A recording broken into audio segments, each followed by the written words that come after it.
할렐루야. 감사합니다. 자, 오늘 말씀은 회개하라. 누가복음 3장입니다. 1절부터 6절까지 우리 한번 읽겠습니다. 디베르 황제가 통치한 지 15해 곧 본디오 빌라도가 유대인의 총독으로 헤롯이 갈릴리의 분봉왕으로 그 동생 빌립이 이두레와 드라고닛 지방의 분봉왕으로 루사니아가 아빌레네의 분봉왕으로 안나스와 가야바가 대제사장으로 있을 때에 하나님의 말씀이 빈 들에서 사가랴의 아들 요한에게 임한지라. 요한이 요단강 부근 각처에 와서 죄사함을 받게 하는 회개의 세례를 전파하니 선지자 이사야 책에 쓴 바 광야에서 외치는 자의 소리가 있어 이르되 너희는 주의 길을 준비하라. 그의 오실 길을 곧게 하라. 모든 골짜기가 메워지고 모든 산과 작은 산이 낮아지고 굽은 것이 곧아지고 험한 길이 평탄하여질 것이요 모든 육체가 하나님의 구원을 보리라 함과 같으니라. 아멘. 이 마태복음, 마가복음, 누가복음, 요한복음 이 사복음서에 동일하게 기록된 기사가 있습니다. 그것이 오늘 말씀드린 세례 요한의 등장입니다. John the Baptist, 세례 요한. 복음서에 있어서 이 세례 요한의 등장은 정말 중요한 의미를 갖습니다. 왜냐? 그것은 세례 요한이 오실 메시아 예수 그리스도 앞에 먼저 보내심을 받은 선지자이기 때문에 그렇습니다.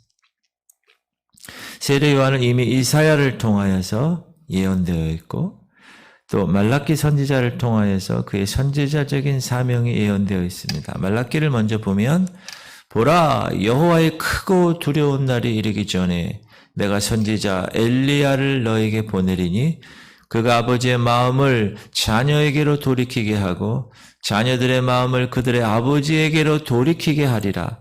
돌이키지 아니하면 두렵건대 내가 와서 저주로 그 땅을 칠까 하노라 하시니라. 그 다음에 외치는 자의 소리여 이르되 너희는 광야에서 여호와의 길을 예비하라. 사막에서 우리 하나님의 대로를 평탄하게 하라. 이사야서죠. 골짜기마다 도두어지며 산마다 언덕마다 낮아지며 고르지 아니한 곳이 평탄하게 되며 험한 곳이 평지가 될 것이요 여호와의 영광이 나타나고 모든 육체가 그것을 함께 보리라. 이는 여호와의 입이 말씀하셨느니라. 이렇게 말라기 선지자와 이사야 선지자에게서 선포된 예언의 말씀이 이제 오늘 누가복음 3장에서 이루어지는 그 세례 요한은 이처럼 자신에게 주어진 하나님의 사명을 알고 이 땅에 태어났습니다. 국민교육 헌장 기억하세요? 우리는 민족 중의 역사적 사명을 띠고 이 땅에 태어났다. 세례 요한은 하나님의 사명, 자기에게 주어진 하나님의 사명에 충성함으로 이 땅에서도 또 순교의 영광을 누림으로 하나님께 다시 돌아간 놀라운 선지자입니다. 자, 세례 요한이 이제 등장하는데 오늘 누가복음 3장에서는 세례 요한의 활동 시기에 관해서 역사적인 근거를 아주 상세하게 이야기합니다. 어느 왕 때 누구가 치리하고 있을 때 이렇게 정확하게 그 배경도 설명해 줍니다. 이 같은 세례 요한의 활동 시기에 대한 증거는 또한 예수님에 대한 역사적인 증거와 또 예수님의 공생의 시작 그 시대 배경의 증거가 됩니다. 또한 역사에 기록되므로 이 누가복음에 나타난 세례 요한 예수님의 이런 모든 것들은 다 사실이다라는 것. 거짓이면 이렇게 기록이 돼서 지금까지 올 수가 없어요. 여러분 거짓은 다 들통이 나게 돼 있어요. 들통. 그 당시는 뭐 어떻게 통할 수 있는데 진리는 영원하고 거짓은 다 드러나게 돼 있어요. 세례 요한의 활동은 언제 누가 통치했냐? 디베르 황제가 통치한 지 15해였다. 우리가 아까 읽었죠? 그리고 그 시대의 지도를 한번 보면 보라색 분봉왕이라는 건 뭐냐면 지금 로마 시대의 속국으로 이스라엘이 지금 돼 있잖아요. 우리나라가 일본의 속국으로 있었던 것처럼 그 지역, 그러니까 우리나라는 작으니까 그런데 이 큰 나라 보면 중국 같은 데 보면 한국 사람들만 있는 곳이 따로 연변 이렇게. 그래서 연변 자치주 이렇게. 그래서 연변에서는 자치적으로 중국 내의 나라지만 자치적으로 거기에서 한글도 배우고 왜 한민족이 있으니까 그렇게 그 지역을 다스리게끔 이 로마 시대 때는 왕을 세웠다는 거예요. 그래서 본디오 빌라도가 유대인 총독으로 있고 지금 왼쪽에 디베료가 황제로 있고 본디오 빌라도가 유대의 총독으로 있고 빌라도가 유대 지방의 파손 이 사람은 로마 사람이죠. 그리고 유대를 통치한 사람입니다. 역사적으로 AD 26년부터 36년 사이에. 그리고 헤롯이 갈릴리의 분봉왕으로 갈릴리. 그리고 여기 나와 있는 헤롯은 여러분 성경에 헤롯 그러면 여러 사람이 등장한 거예요. 그 여러 사람 중에 지금 이 헤롯이 갈릴리의 분봉왕으로 있었다 할 때 이 헤롯은 헤롯 안티파스라는 사람이에요. 실제로 BC 4년에서 AD 39년까지 그 지역의 왕으로 있었어요. 그 다음에 헤롯의 동생 빌립이 있어요. 보라색으로 된데 보라색으로 됐고 보라색으로 황제가 있죠. 아니 왕이 있죠. 그 사람이에요. 이 둘의 드라고니 지방의 분봉왕 보라색 그 지역의 분봉왕이에요. 이 동생 빌립은 그 아버지 헤롯이 클레오파트라에 의해서 얻은 아들이에요. 그래서 BC 4년부터 AD 34년까지 왕위를 가지고 있었던 사람. 그 다음에 안나스와 가야바가 대제사장으로 이제는 정치적인 거 말고 종교적인 리더십이 누구냐? 대제사장. 이 당시에 대제사장은 종교적으로 가장 핵심적인 리더십인데 안나스와 가야바. 이 안나스는 BC 6년에 임명된 대제사장. 그리고 계속 사내들인 정신적인 통치자로 군림하고 있었고 이 가야바는 밑에서 그 안나스의 사위예요. 그래서 AD 18년부터 36년까지 대제사장으로 활동한 사람입니다. 다시 한번 읽어볼게요. 디베로 황제가 통치한 지 15해 곧 본디오 빌라도가 유대인의 총독으로 헤롯이 갈릴리의 분봉왕으로 그 동생 빌립이 이두레와 드라고니 지방의 분봉왕으로 루사니아가 아빌레네의 분봉왕으로 이렇게 역사적인 배경이 있다. 아셨죠?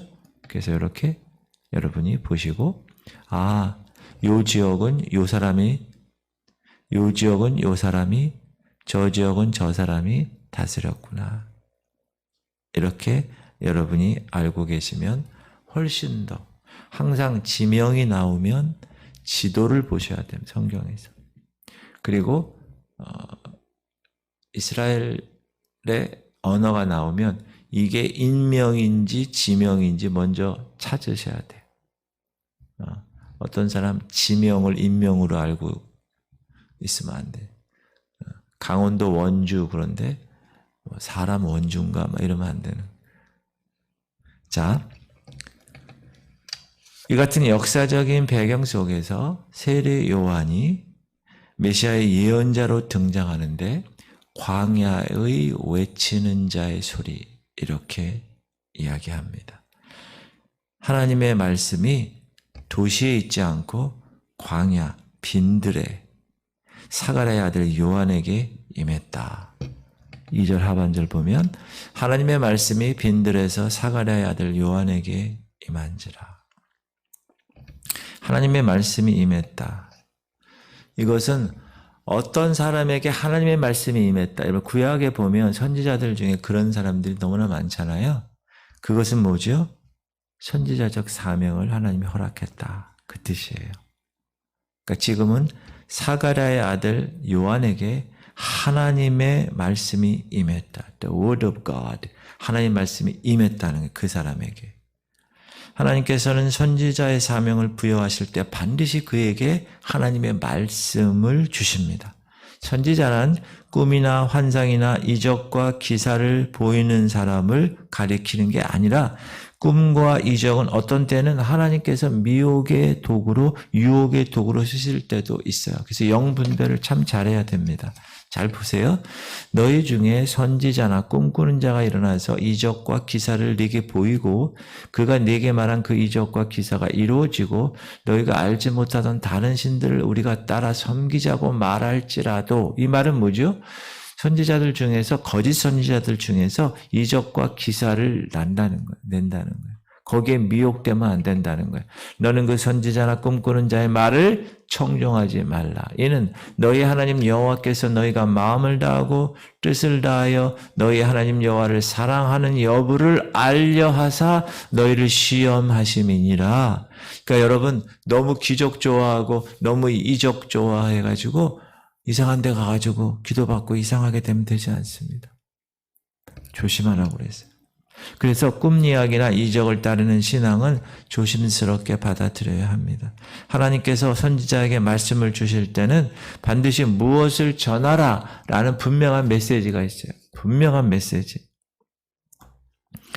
만약 선지자가 하나님이 전하라고 하신 말씀을 전하면, 하나님이 전하지 아니한 말씀을 전하면 그 선지자를 거짓 선지자라 그럽니다. 성경에 얼마나 많은지 몰라요. 다 비스무리해요. 다 주변에 있어요. 아까 제가 얘기했듯이 가룟 12 제자들 중에도 있어요. 스승을 팔고. 그렇죠? 그리고 말도 안 되는 말로 백성들을 위해서 계속 사탕 발림 이야기만 하는 거예요. 아이고, 여러분 축복받아요. 여러분 복의 주인공이 돼요. 이런 얘기만 하는 거예요. 좋아하죠, 듣는 사람은. 그러나 하나님의 말씀을 전하지 않아요. 가감 없이 전하지 않아요. 정확하게 전해야 됩니다. 하나님이 만약에 그 선지자에게 심판의 메시지를 전하면 듣는 사람이 좋아하겠어요? 싫어하겠어요? 싫어하지. 그러면 메시지를 전하지 않아. 그건 거짓 선지자.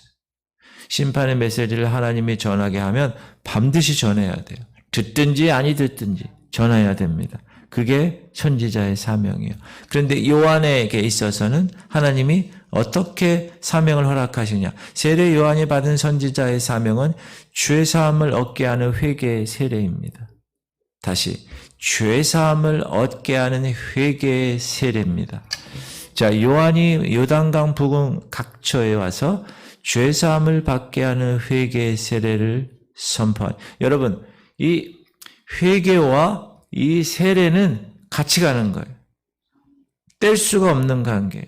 왜냐하면 세례를 하는 이유는 회개의 목적이 있기 때문에 하는 거예요. 세례는 구원과는 상관없어요. 물세례 내가 받았다고 구원받는가? 그렇지 않아요. 구원은 세례에서 오는 것이 아니라 예수를 믿는 믿음에서 오는 거기 때문에 다릅니다. 그러나 성경에서는 우리에게 세례를 받으라고 얘기해요. 이 세례 때 사용되는 물은 그 물에 죄사함의 능력이 있는 것이 아닙니다. 물에 어떻게 죄사함의 능력이 있겠어요? 자, 이는 곧 물로 씻어 말씀으로 깨끗하게 하사 거룩하게 하시고, 물로 씻어 거룩하게 하시는 그 물이라는 것은 주님의 피를 의미합니다. 예수께서 우리에게 세례를 주라고 하신 것은 이런 뜻에서 죄사함의 참 진리를 깨닫게 하시고 온전한 죄사함의 은혜를 주시기 위함인 거라. 그러므로 세례에는 회개가 반드시 따라야 합니다. 만약에 회개가 없다, 그거는 죄사함의 은혜가 없다라는 뜻이에요. 회개가 뭡니까? 회개가 죄를 하나님께 자복하는 일을 회개라고 합니다. 회개는 뭡니까?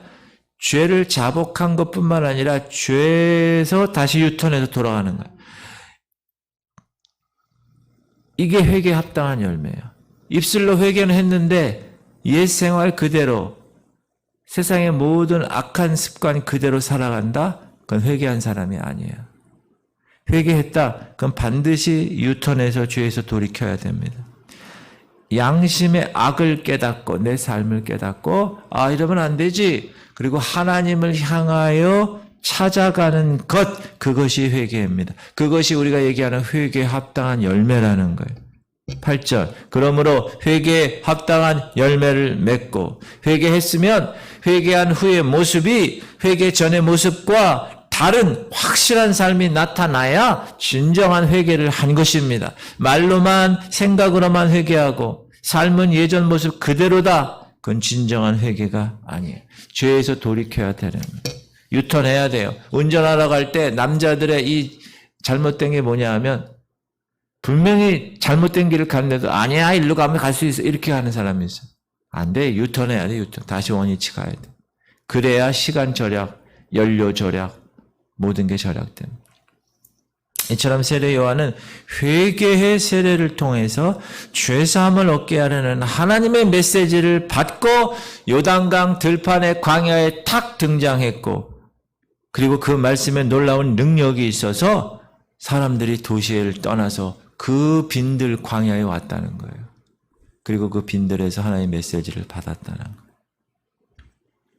여러분, 도시에서는 하나님의 말씀이 받아들여지기가 어렵습니다. 왜요? 시끄러우니까. 하나님의 음성이 분명히 들리는데 세상의 소리가 너무 크니까 하나님의 음성이 상대적으로 들리질 않는 거예요. 그런데 여러분, 광야에 가보세요. 시끄럽잖아요. 쫙 고요합니다. 그러니까 하나님의 그 미세한 음성까지도 들을 수가 있습니다. 여러분, 하나님의 음성을 들으십니까? 아멘을 아무도 안 하셔요. 하나님의 말씀을 통하여 하나님의 음성을 들으십니까? 아멘 하세요. 그러면 여러분이 광야에 계셔야 돼요. 도시에 있으면 들리질 않아요. 하나님의 말씀은 계속 얘기를 해요. 근데 우리 귀에 들리지 않아요. 왜요? 세상 소리가 크니까.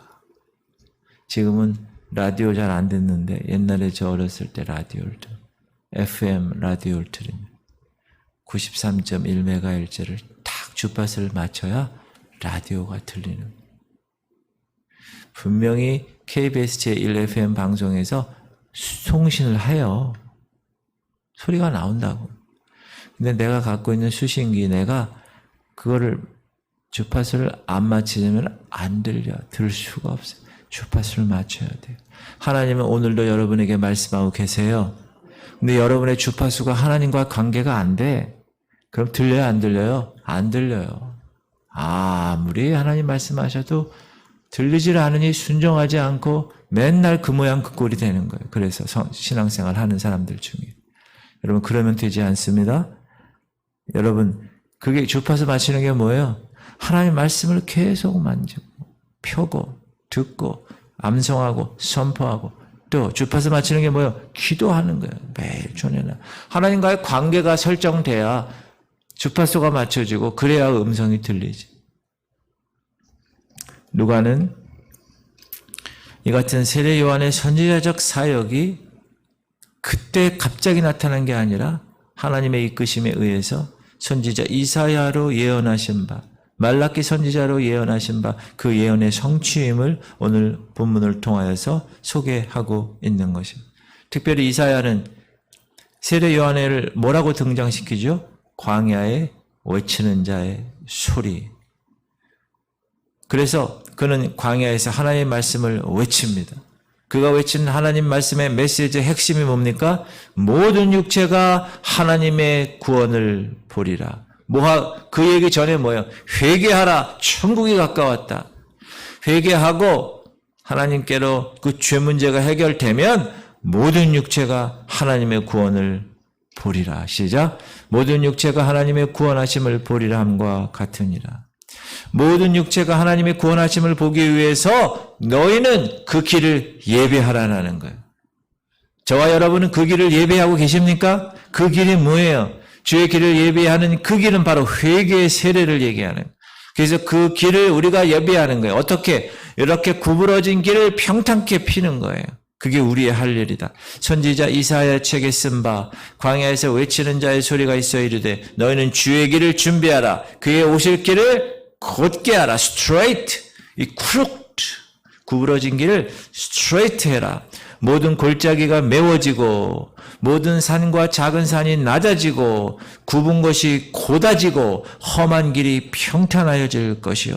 여러분, 구원에 이르는 길은 예수 그리스도를 영접하는 것입니다. 평탄케 한다는 것은 뭐예요? 그 예수 그리스도의 이름, the name of the Lord, 주님의 이름을 어떻게 해요? 믿고 그를 영접하는 것. 그게 복음의 핵심입니다. 사랑하는 성도님들, 지금도 우리에게 이 세례 요한의 외침이 동일하게 필요합니다. 여러분의 입술을 통하여 동일하게 필요합니다. 믿지 않는 남편, 믿지 않는 주변의 가족들에게 세례 요한이 되십시오. 회개하라 선포하셔야 돼요. 그리고 주의 길을 곧게 핍시다. 주의 길을 준비합시다. 주님 다시 오실 날을 준비합시다. 이제 얼마 남지 않은 기후변화 때문에 여러분 다큐멘터리 뉴스를 보니까 지금 인도의 토마토가 얼마나 귀한지 금보다도 귀하대. 주유소에서 기름 넣고 돈을 내는 게 아니라 토마토를 주면 좋아한대. 지금 우리가 먹는 이 식물, 이 식량이 무기화가 될 겁니다. 지금 가뭄으로 인하여서 엄청나게 기후 변화를 보면서 여러분 뭘 생각합니까? 아이고, 주님 다시 오실 날이 얼마 안 남았네. 그런 생각이 자동으로 들어요. 세상 사람들도 이제 들어. 1년 전하고 2년 전하고 달라요. 지금. 사람들이 생각이 달라졌어요. 지금 매스컴에서 계속 기후변화 얘기하고